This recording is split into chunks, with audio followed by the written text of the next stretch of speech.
J'aimerais vous demander de la prière. Mardi soir à 19h, je devrais faire une étude sur le sujet de la marque de la bête, le fameux 666, et le nom de la bête, la parole de Dieu nous dit, parce que je vois qu'il y a tellement d'idées qui sont liées en ce moment avec le COVID, tellement d'hypothèses qui sont liées avec le futur vaccin. Et mon objectif, ce serait de vraiment bien établir c'est quoi cette marque de la bête-là dans la prophétie biblique. C'est lié à quoi et qu'est-ce qu'on peut s'attendre quand cette marque-là va paraître. Donc, si vous voulez prier pour moi, il me reste quelques jours de préparation et j'aimerais bien mardi soir pouvoir faire cette présentation-là pour la gloire du Seigneur nécessairement et pour permettre aux gens de faire la part de tout ce qui se dit dans le monde chrétien concernant en particulier le vaccin. Ce soir, on va faire une courte étude biblique. Vous savez, c'est encore une occasion pour nous de service chrétien alors qu'on veut plier ces petits dépliants sur le COVID pour atteindre notre phase 2 de notre objectif d'évangélisation de Drummond et des environs. Donc, à la lumière de cela, ce qu'on va faire, c'est qu'on va juste écourter le message et avoir seulement un point dans notre étude. Je voulais l'intituler « La destruction de Dieu ». La destruction de Dieu. Et là, j'ai commencé à penser à ça, j'ai dit peut-être que certains croyants pourraient être offensés. Vous trouvez que c'est un titre qui est très blasphématoire, d'oser dire que Dieu pourrait être détruit. Donc, j'ai changé le titre, puis maintenant, j'ai décidé d'appeler l'étude « Une alliance inviolable ». Une alliance inviolable. Puis vous allez voir pourquoi je parlais de la destruction de Dieu qui ressort de notre texte biblique. Cherchez avec moi ce soir le livre de Genèse au chapitre 15. Le livre de la Genèse, donc on remonte au commencement, c'est ce que le mot Genèse veut dire, et au chapitre 15, pour pouvoir nous permettre de comprendre les éléments de la fin. Donc on se tourne vers le commencement pour considérer les derniers temps. Deux des éléments principaux qui se retrouvent dans la prophétie biblique concernant le nouvel ordre mondial et la période de la tribulation, donc deux, si on pourrait dire, pignons ou deux sommets de la révélation biblique, ont affaire avec un peuple dans un pays particulier. Si on en parle ce soir, un peuple qui revient toujours dans la prophétie, qui doit être dans un pays particulier. Nécessairement, c'est le peuple d'Israël qui doit être en Canaan ou en terre promise, ou ce que les Romains ont appelé la Palestine. Ça, c'est un des éléments qui revient toujours dans la prophétie. Et nécessairement, on va regarder cela ensemble dans Genèse chapitre 15 dans un instant. Mais le deuxième élément qui est essentiel et incontournable, quand on parle du nouvel ordre mondial, qu'on parle de la prophétie biblique des derniers temps, c'est ce personnage international qui doit paraître sur la scène mondiale et qui doit prendre le contrôle de toutes les nations du monde. Donc, ne pensez pas que nous sommes dans la tribulation, ne pensez pas que nous sommes arrivés dans cette dernière période de temps-là. Si le peuple d'Israël n'est pas en Palestine, vous dites, oui, mais il est en Palestine. OK, donc ça, c'est correct. Mais si le personnage n'est pas en train de régner sur toutes les nations du monde, c'est les deux pignons, les deux sommets qu'on ne peut pas négliger lorsqu'on cherche à comprendre la parole de Dieu. Donc, ce soir, pour le peuple juif, dans les récits prophétiques, on décrit leur retour en terre promise comme étant toujours lié avec l'accomplissement des événements des derniers temps. Israël devait être revenu dans leur terre promise. Dans Joël chapitre 3, verset 1, on nous dit « Car voici en ces jours, en ce temps-là ». Et le contexte de Joël chapitre 3, on le voit dans le chapitre 2, on nous parle du grand jour de l'Éternel Dieu. Donc cette grande période de jugement des nations dans les derniers temps. On nous dit « Car voici en ces jours, en ce temps-là, quand je ramènerai les captifs de Juda et de Jérusalem, je rassemblerai toutes les nations et je les ferai descendre dans la vallée de Josaphat, juste à côté, la vallée juste à côté de la montagne des Oliviers. C'est un grand accès à la ville de Jérusalem. Mais je les ferai descendre dans la vallée de Josaphat. Là, j'entrerai en jugement avec elles, les nations du monde, au sujet de mon peuple d'Israël, mon héritage, qu'elles ont dispersé parmi les nations, et au sujet de mon pays, qu'elles se sont partagées. La prophétie biblique présente le retour du peuple, soit de leurs différentes captivités ou de leur dispersion à travers les nations, comme étant une réalité dans les derniers temps, alors qu'ils doivent revenir en terre promise, alors que la Palestine doit être leur patrie chérie dans les derniers temps. Et ça, c'est un élément clé qui s'est produit en 1947, lors du décret de l'ONU, après près de 2000 ans de dispersion, qui a permis à Israël de revenir en terre promise et de s'établir comme une nation. Et là, dans la prophétie, c'est pas juste d'être établi comme une nation, c'est que tous les Juifs doivent revenir dans ce pays-là et former le peuple de Dieu dans ce contexte des derniers temps. Avec cet élément qui est en place, les jugements des derniers temps peuvent se produire. C'est un élément clé qui était nécessaire. Là, on peut se poser la question, pourquoi est-ce que nous sommes ce soir dans Genèse chapitre 15? Quel est le lien entre le fait que le peuple juif va revenir en terre promise dans les derniers temps? C'est toujours lié avec ces événements-là apocalyptiques. C'est pour ça qu'on parle de la bataille de quoi? d'Armageddon en Israël, parce que le peuple juif va être attaqué là par les nations du monde. On ramène toujours ça à la nation, au temple et au peuple dans la ville sainte. Ça fait partie de ça, mais qu'est-ce que ça a à faire avec Genèse chapitre 15? Dans ce chapitre, nous voyons que Dieu réitère pour Abraham qu'il allait donner à jamais la terre promise à ses descendants. Il l'avait déjà dit dans Genèse chapitre 12, lorsqu'il a appelé Abraham à quitter son père, et à quitter sa patrie, et à s'en aller vers le pays qu'il avait choisi vers lui. Dieu prédit que son peuple, pendant son histoire, allait être rebelle et par moments allait sortir de ce pays-là, mais que la terre promise allait toujours leur appartenir par une alliance inviolable, une alliance inconditionnelle que Dieu donnait aux tribus d'Israël. C'est pourquoi la prophétie les ramène toujours dans l'histoire humaine à ces contrées particulières, sans jamais être anéantis par leur captivité, sans être assimilés par les dispersions, les diasporas, comme d'autres peuples, et étant ramenés par la main de Dieu dans cette nation-là, dans cette région-là du monde. Israël va toujours pouvoir revenir et habiter à jamais dans leur territoire, sinon Dieu devrait être anéanti s'il ne garde pas cette promesse-là. Il appelle sa propre destruction sur sa personne s'il ne garde pas cette alliance-là. Où est-ce qu'on voit ça? Regardez dans Genèse chapitre 15, alors qu'on vient voir la confirmation des promesses de Genèse chapitre 12. Genèse chapitre 15 à partir du verset 1. On nous dit, après ces événements, la parole de l'Éternel fut adressée à Abraham dans une vision, et il dit, Abraham, ne crains point. Je suis ton bouclier, et ta récompense sera très grande. Abraham répondit, Seigneur éternel, que me donneras-tu? Je m'en vais sans enfant. Là, comprenez qu'Abraham est rendu près de 100 ans.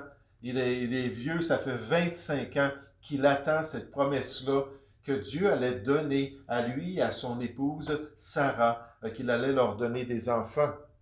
Donc il dit, Seigneur éternel, que me donneras-tu? Je m'en vais sans enfant, et l'héritier de ma maison, c'est Éliézer de Damas. Et Abraham dit, voici, tu ne m'as pas donné de postérité, et celui qui est né dans ma maison sera mon héritier. Alors la parole de l'Éternel lui fut adressée ainsi. Ce n'est pas lui qui sera ton héritier, mais c'est celui qui sortira de tes entrailles qui sera ton héritier. Et après l'avoir conduit dehors, il dit, regarde vers le ciel et compte les étoiles, si tu peux les compter. Et il lui dit, telle sera ta postérité. Abraham eut confiance en l'Éternel, qui le lui imputa à justice. Il a mis sa foi dans la promesse, dans l'alliance que Dieu lui présentait, dans la parole de Dieu. Et c'est à ce moment-là qu'Abraham a été justifié ou qu'il a été sauvé. Dans Romains chapitre 4, dans Galates chapitre 3, on nous dit que c'est la conversion, c'est le pardon et le salut qu'Abraham a reçu parce qu'il s'est confié en Dieu. Et Genèse chapitre 17, c'est la circoncision, qui était juste un signe de ce choix-là de cœur qu'il avait fait envers Dieu. On nous dit, l'Éternel lui dit encore, « Je suis l'Éternel qui t'ai fait sortir d'Ur en Chaldée. Donc tu me fais confiance que je vais te donner une postérité. Écoute, je te donne encore plus que ça. Pour te donner en possession ce pays. » Abraham répondit, « Seigneur éternel, à quoi connaîtrai-je que je le posséderai? Peux-tu me donner un signe? Peux-tu faire un prodige quelconque? Peux-tu te manifester d'une manière tangible pour que je vois que cette alliance-là va vraiment s'accomplir un jour dans l'avenir? » Et l'Éternel lui dit, « Prends une génisse de 3 ans, une chèvre de 3 ans, un bélier de 3 ans. » Attendez un instant, j'ai un petit pépin électronique. D'accord. Une tourterelle et une jeune colombe. Abraham prit tous ces animaux, les coupa par le milieu. Là, on trouve ça un peu étrange. Dieu n'a pas dit « et coupe-les par le milieu ». Mais Abraham savait exactement ce que Dieu est en train de faire. Il a dit, j'ai besoin de savoir que tu vas garder ta parole, j'ai besoin de savoir qu'un jour mes descendants vont pouvoir habiter ici, dans cette terre-là de Canaan. Qu'est-ce que tu peux faire, me le montrer? Il dit, amène ces animaux-là. Puis là, Abraham a tout de suite compris, OK Seigneur, je sais ce qui se passe. Il faut que je prenne ces animaux-là, que je les coupe en deux, que je me fasse un sentier avec leurs cadavres. Puis moi, puis toi, Seigneur, on va passer ensemble dans ce sentier-là pour sceller l'alliance entre nous deux. C'était quelque chose de coutumier. On a des exemples dans le livre de Jérémie, on a des exemples dans l'histoire. Et si les gens qui rentraient entre les cadavres de ces animaux-là et qui faisaient alliance ensemble ne gardaient pas leur part de l'alliance, ils appelaient la destruction sur eux-mêmes. Ils appelaient leur anéantissement. Et vous allez voir que Dieu n'a même pas permis à Abraham de rentrer dans l'alliance avec lui. Parce que ça allait être une alliance inviolable, une alliance inconditionnelle, et c'était la personne de Dieu qui se vouait à la destruction s'il ne gardait pas cette parole-là de donner au peuple d'Israël pour toujours, malgré que le peuple a été méchant, malgré qu'ils ont été chassés de la terre promise dans des captivités, il les ramènerait toujours parce que c'est leur terre. C'est pas une terre qui appartient aux Palestiniens. C'est pas une terre qui appartenait au gouvernement romain. C'est pas une terre un jour qui va peut-être appartenir à l'Antéchrist. C'est la terre du peuple d'Israël pour toujours. Et dans les derniers temps, lorsque toutes les nations vont se lever contre le peuple juif, ça ne changera rien. C'est la terre qui leur appartient. Puis Dieu va se manifester pour venir concrétiser cette alliance-là avec le peuple. Abraham prit tous ces animaux, les coupant par le milieu, et mit chaque morceau l'un vis-à-vis de l'autre. Mais il ne partagea point les oiseaux. Les oiseaux de proie s'abattirent sur les cadavres, et Abraham les chassa. Au coucher du soleil, un profond sommeil tomba sur Abraham. Dieu dit, écoute Abraham, ce ne sera pas toi et moi, ça va être juste moi, alors tu peux t'endormir. Et voici une frayeur et une grande obscurité vinrent l'assaillir. Et l'Éternel dit à Abraham, sache que tes descendants seront étrangers dans un pays que ne sera point à eux. Ils vont s'en aller au loin pendant un certain temps. Ils y seront asservis, donc on sait que c'est la captivité en Égypte, et on les opprimera pendant 400 ans. Mais je jugerai la nation à laquelle ils seront asservis, et ils sortiront ensuite avec de grandes richesses. Toi, tu iras en paix vers tes pères, et tu seras enterré après une heureuse vieillesse. À la 4e génération, ils reviendront ici. Pourquoi? Parce que je vais toujours ramener ce peuple-là, je vais toujours leur permettre de survivre, je vais toujours leur permettre de garder leur identité, de garder leur foi, puis je vais les ramener ici en terre promise. Là, il dit après la 4e génération, pourquoi? Car l'iniquité des Amoréens n'est pas encore à son comble. Savez-vous, c'est quoi qu'on est en train de nous dire ici? C'est une expression qu'on voit dans Genèse chapitre 18 concernant les habitants de Sodome et Gomorrhe et dans les prophètes. L'iniquité des Amoréens, ça c'est la description des 7 nations de Canaan lorsque Josué est entré pour conquérir ces nations-là. C'était rendu un cancer spirituel et il n'y avait rien à faire d'autre que de les chasser ou de les anéantir. Un génocide qui était nécessaire. On nous dit, à cette époque-là, l'iniquité des Amoréens serait à son comble et leur péché montrait jusque dans la présence de Dieu. Deutéronome chapitre 18, on nous donne un exemple de toutes les sciences occultes, de tout le spiritisme, la néomancie, puis toutes les... Non, là, je me trompe. Nécromancie, oui, merci. Et toutes ces pratiques-là qui étaient abominables aux yeux de Dieu. Dieu dit, c'est pour ça que je t'ai demandé de les chasser. Mais toi, tu seras l'Éternel et tu ne pratiqueras pas ces choses-là. Quand le soleil fut couché, il y eut une obscurité profonde. Et voici, ce fut une fournaise fumante, et des flammes passèrent entre les animaux partagés.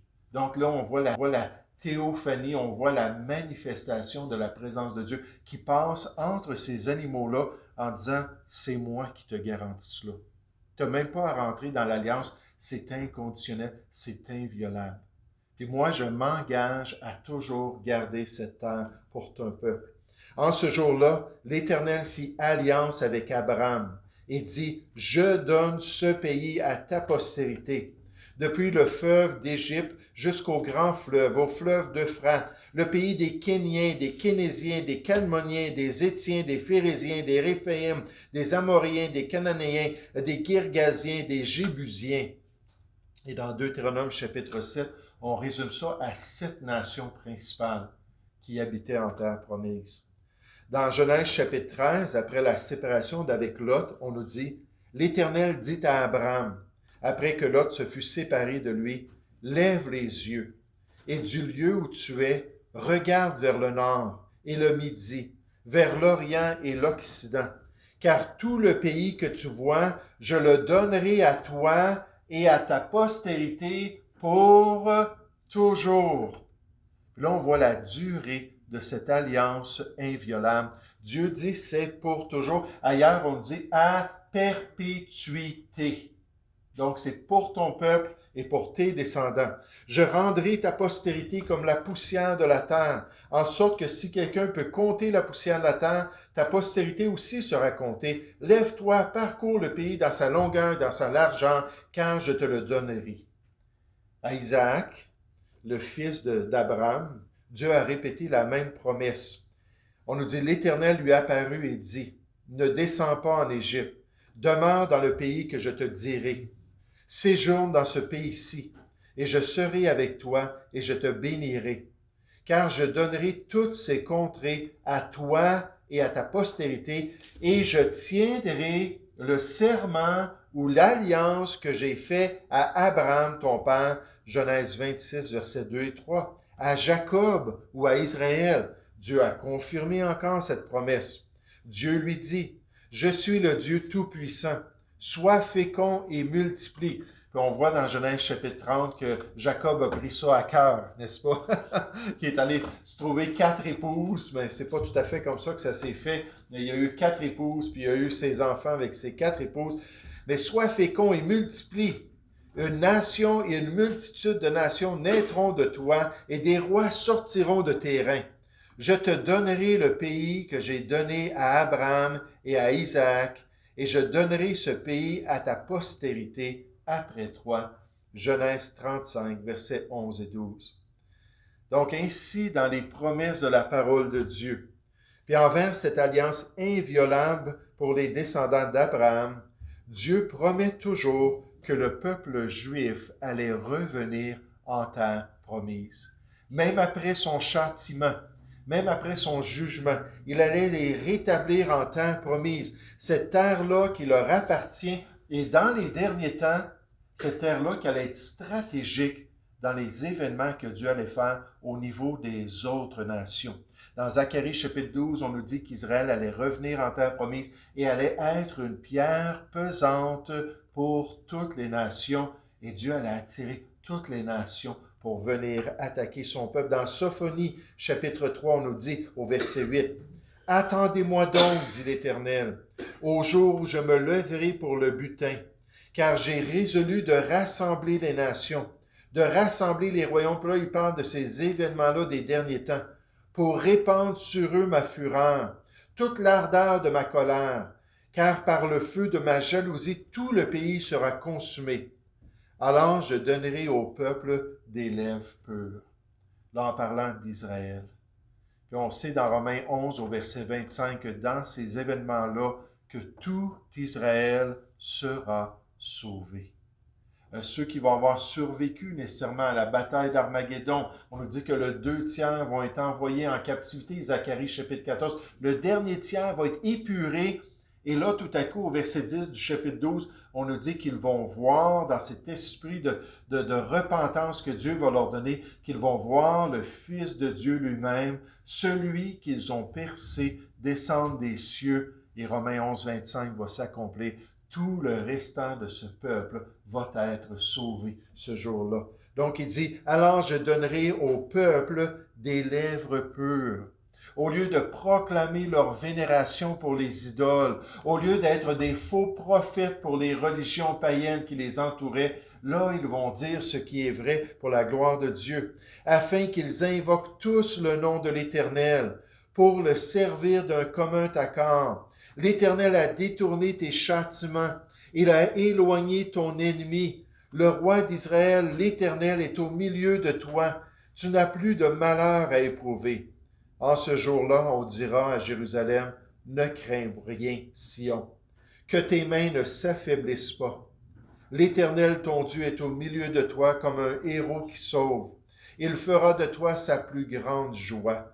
Il gardera le silence dans son amour. Il aura pour toi des transports d'allégresse. Voici en ce temps-là, j'agirai contre tous tes oppresseurs. Je délivrerai les boiteux et je recueillerai ceux qui ont été chassés. Je ferai d'eux un sujet de louange et de gloire dans tous les pays où ils sont en opprobre.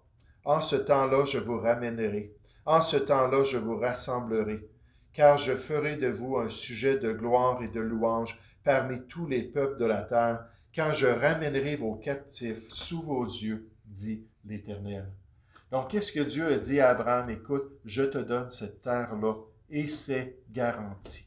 Je vais même rentrer dans le signe de l'alliance inviolable que je vais faire devant toi. Puis dans la prophétie, alors qu'on voit les captivités, Dieu dit, oui, mais un jour, ils vont revenir et ça va être en permanence.